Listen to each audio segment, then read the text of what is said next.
Hello everyone, मैं हूं ज्योति चौहान। इस वीडियो में आपको क्लियर करूंगी सरफेस एरिया एंड वॉल्यूम के बारे में। ठीक है, अक्सर बच्चों को कंफ्यूजन होती है कि मैम सरफेस एरिया मतलब क्या निकालना है, क्या है सरफेस एरिया और वॉल्यूम का मीनिंग क्या है, तो वही आपको क्लियर करूंगी। सबसे पहले बात करते हैं हम cuboid. This is the figure of cuboid. आपको पता ही होगा cuboid is a rectangular box, right. Rectangular box में जो हमारा नीचे का बेस होता है that is the length, that is breadth. जब हम चारों हाइट उसके ऊपर खड़ी कर देते हैं तो वो आपका बन जाता है क्यूबॉइड। ठीक है, अब आपका कर्व सरफेस एरिया या लेटरल, कर्व का मतलब लेटरल भी होता है, कर्व्ड या lateral surface area of a cuboid का फॉर्मूला होता है 2HL+B। ये क्या है? सबसे पहले सरफेस एरिया का मतलब क्या होता है? सरफेस एरिया का मतलब होता है कि जो भी शेप आपको दी गई है उसको बनाने में कितना मटेरियल लगा, that is the surface area. अगर आपको कर्व सरफेस एरिया की बात कही जा रही है कि आप उसका कर्व सरफेस एरिया निकालो, तो कर्व सरफेस एरिया का मतलब है कि उसकी सिर्फ 4 वॉल्स का एरिया निकालना है। और अगर आपको टोटल सरफेस एरिया बोला जा रहा है तो उसका मतलब है कि आपको पूरा बॉक्स बनाने में विद टॉप यानी उसका ढक्कन भी लगाना है, तो तब उसको बनाने में कितना मटेरियल लगा वो आपको बताना है। ठीक है, सबसे पहले मैं आपको टोटल सरफेस एरिया समझाती हूँ, उसके बाद मैं आपको कर्व समझाती हूँ। टोटल सरफेस एरिया का फॉर्मूला होता है 2(LB+BH+HL) bracket close square units. अब देखिए ये फॉर्मूला बना कैसे। सबसे पहले टोटल सरफेस एरिया हमको निकालना है, तो यानी उस क्यूबॉइड के हर फेस का एरिया निकाल के हमको प्लस करना है, क्योंकि हमको पता है कि इसके बॉटम में सबसे नीचे क्या होता है, लेंथ इंटू ब्रेथ। तो आपको रेक्टेंगल का एरिया पता होगा, लेंथ इंटू ब्रेथ होता है। तो नीचे वाले फेस का एरिया यानी ये वाला जो पोर्शन है इसका एरिया क्या हो गया, L/B। L/B नीचे वाला हो गया, और नीचे वाले के सामने जो ऊपर वाला पोर्शन है ये वाला पोर्शन, इसका भी L/B। तो इन दोनों फेसेस का एरिया हो गया 2 × LB, राइट। अब जो आपका लेंथ के ऊपर है, लेंथ और हाइट वाला पोर्शन, ये वाला पोर्शन, इसका एरिया क्या होगा, लेंथ इंटू H। क्योंकि रेक्टेंगल का फॉर्मूला क्या होता है, रेक्टेंगल का एरिया निकालना हो तो लेंथ इंटू ब्रेथ होता है। तो यहाँ पर लेंथ की लेंथ है और ब्रेथ की जगह क्या आ गई, हाइट। तो इस वाले फेस का एरिया क्या हो गया, लेंथ इंटू H।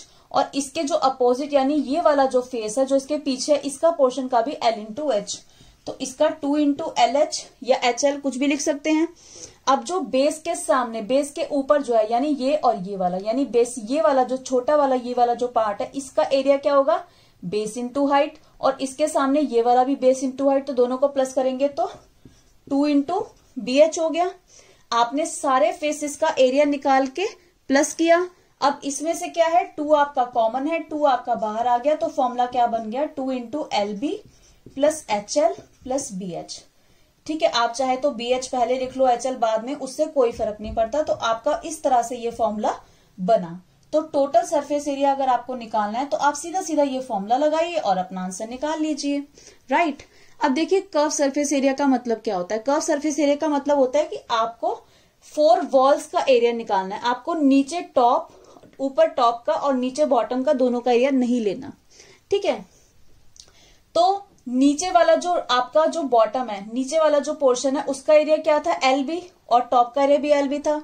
तो हम अगर टोटल सरफेस एरिया में ये जो LB है ये अगर हम हटा दें तो जो बाकी जो ये निकला ये चारों वॉल्स का एरिया है, राइट। तो ये कैसे निकला, 2 × LH और 2 × BH। ये वाला जो है इन दोनों को, क्योंकि हमने टॉप और बॉटम का हटा दिया, तो ये वाला कर्व सरफेस एरिया में अब इनमें कॉमन क्या है, 2H यहाँ भी है, 2H यहाँ भी है। 2H आपका बाहर आ गया तो अंदर क्या बचा, L+B। तो इस तरह से हमारा लेटरल सरफेस एरिया का फॉर्मूला क्या बन गया, 2HL+B स्क्वायर यूनिट्स। इस तरह से हमारा curve surface area of a cuboid का फॉर्मूला बन गया। अब देखिए वॉल्यूम ऑफ अ क्यूबॉइड क्या होता है, L/B × H। ऐसा क्यों होता है वो मैं आपको बताती हूँ। किसी भी फिगर का जब आप वॉल्यूम निकालते हैं, वॉल्यूम का मतलब होता है कि उसमें कितनी जगह है, कितना सामान उसमें भरा जा सकता है। तो उसको निकालने के लिए हमें क्या करना पड़ता है कि बेस में जो भी फिगर है उसका एरिया और उसको मल्टीप्लाई कर देते हैं हाइट से, तो अंदर कितनी जगह है वो हमारी निकल जाती है। अब बेस में क्या है, बेस है हमारा L/B। बेस में हमारा ये वाला पार्ट है, इसमें हमारा रेक्टेंगुलर शेप है, इसकी एक साइड है L और दूसरी है B। तो बेस का एरिया हम निकालेंगे तो बेस का एरिया क्या हो गया, इन दोनों को मल्टीप्लाई करके L/B हो गया। और उसको जब हम हाइट से मल्टीप्लाई करेंगे इंटू हाइट, तो हमारा फॉर्मूला क्या बन गया, LBH, जो कि हमारा ये, तो इससे सीधा सीधा हमारा फॉर्मूला बन गया LBH क्यूबिक यूनिट्स। तो आपको ध्यान रखना है जब भी आप वॉल्यूम निकालेंगे तो यूनिट्स के साथ क्यूबिक जरूर लिखेंगे, या जो भी यूनिट दे रखी है उसके ऊपर क्यूब का साइन यानी 3 लिखा देंगे। जब भी आप कोई भी एरिया निकालें, चाहे आप लेटरल सरफेस एरिया निकालें, चाहे आप टोटल निकालें, तो जो भी आप आंसर लिखेंगे वहां पे स्क्वायर यूनिट्स जरूर लिखेंगे। इस चीज का आपको हमेशा ध्यान रखना है।